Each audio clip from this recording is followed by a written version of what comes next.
की ताकत नहीं कि उसके हृदय में अशांति पैदा कर दे।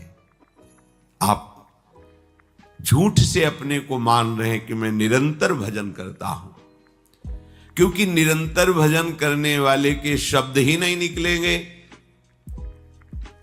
जब मन प्रभु आनंद सिंधु में लगा तो अशांत कैसे हो सकता है? मन अशांत है तो भजन किससे कर रहे हो? चित्त वृत्ति विक्षिप्त हो रही है तो चित्त वृत्ति संसार में लगी, प्रभु में कहां?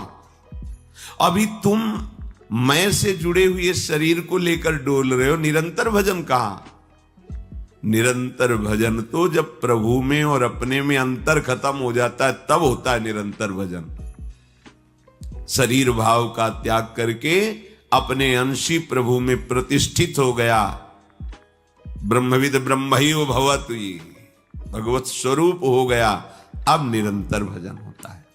पर इसके लिए हमें प्रयास करना है, हमें प्रयास का अवसर दिया गया है।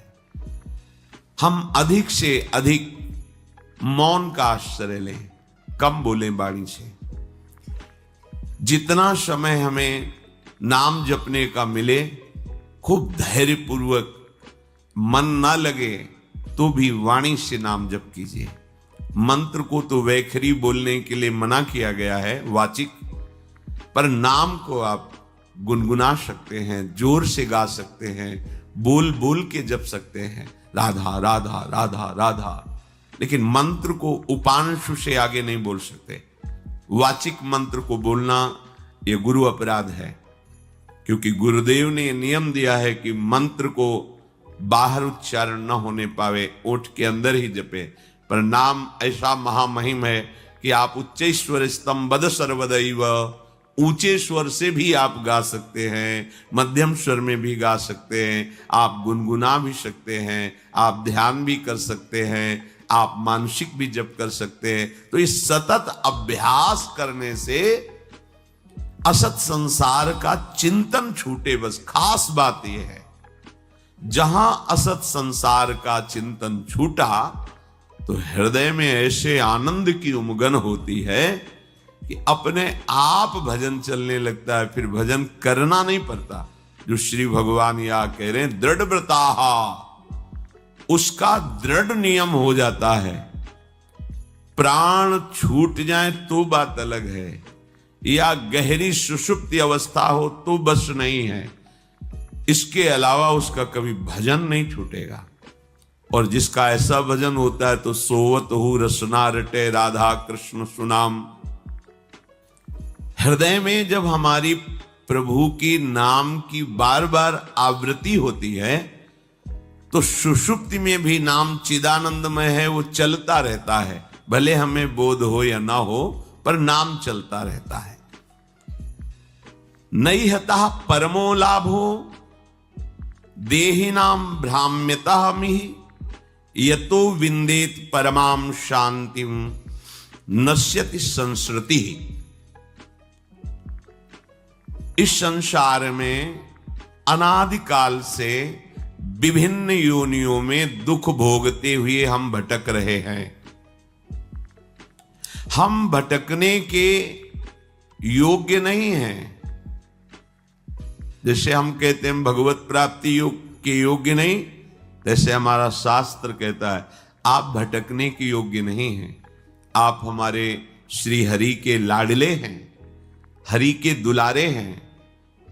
बस इस पक्ष में बीच में एक रकील खींच दी गई, इधर माया है, इधर प्रभु की भक्ति है। माया का खेल खेलो तो दुख, अशांति, क्लेश, बार बार जन्म मरण, और भक्ति का खेल खेलो तो सुख, शांति और अविनाशी स्वरूप में स्थिति, जन्म मरण की परंपरा नष्ट हो जाती है। हम चाहते हैं सुख, शांति, परमानंद, अमरत्व, कभी मरे ना, पर खेल खेलते माया के पक्ष में, तो कैसे प्राप्त हो सकता है? हम भटकने की योग्य नहीं हैं, क्योंकि हम ज्ञान स्वरूप भगवान के अंश हैं। ये ज्ञान है कि हम भटक रहे हैं, पर उसका आदर न करके हम भटकने के मार्ग में ही आगे बढ़ रहे हैं। कैसे भटकन मिटे? बोले नाम संकीर्तनादन्यः परमः उत्कृष्टाः लाभः अर्थो नहीं नैवास्ति।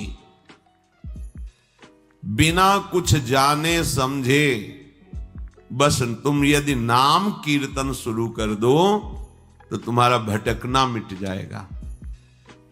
नैहता परमो लाभ हो, इससे बड़ा कोई लाभ नहीं। नाम चल रहा है, इससे बड़ा कोई लाभ नहीं। प्यारे, आपको लगता है कि एक दिन में हमने 1 लाख रुपए कमाए, ठीक है, पर आप पूरे दिन में 1 लाख कमाने पर एक बार भी भगवान का नाम नहीं लिया, तो पूरे जीवन में रोज 1 लाख कमाइए, और जब आप मरोगे शरीर तो छूटेगा, नाशवान है, फिर आपके पास क्या जाएगा? खाली हाथ हो गए ना, घाटा लग गया ना। तो हानि हरिवंश के नाम अंतर परे, लाभ हरिवंश उच्चरत वाणी।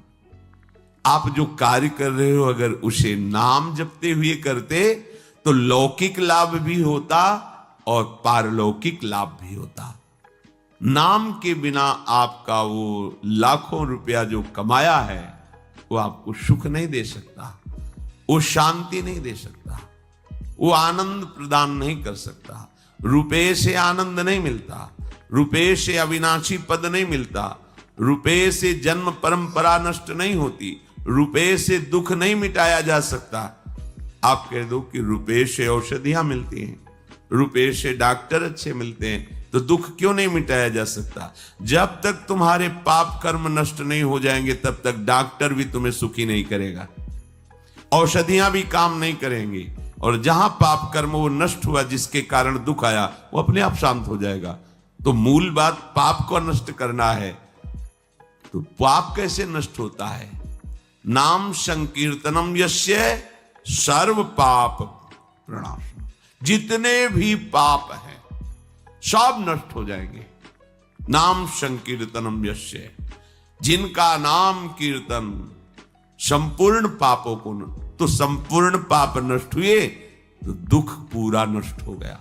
सच्ची मानिए, दुख हमें मिलते ही पाप कर्म से हैं, तो इसलिए नैहता परमो लाभ हो। कोई भी लाभ नाम के उच्चारण के बराबर नहीं हो सकता। आप भगवान का नाम ले रहे हैं, जिस श्वास में नाम ले रहे हैं धन्य हो गई वो श्वास, जिस मिनट में नाम ले रहे धन्य हो गया वो मिनट। बाद में देखेंगे आप, क्योंकि अपने लोग नाम की कीमत नहीं जानते, ना तो विश्वास हो पा रहा है और ना हमें उसकी कीमत पता है। तो ऐसे लगता है संत जन ऐसे कहते रहते हैं। नाम बहुत कीमती वस्तु है, ये परिणाम में आपको समझ में आएगा।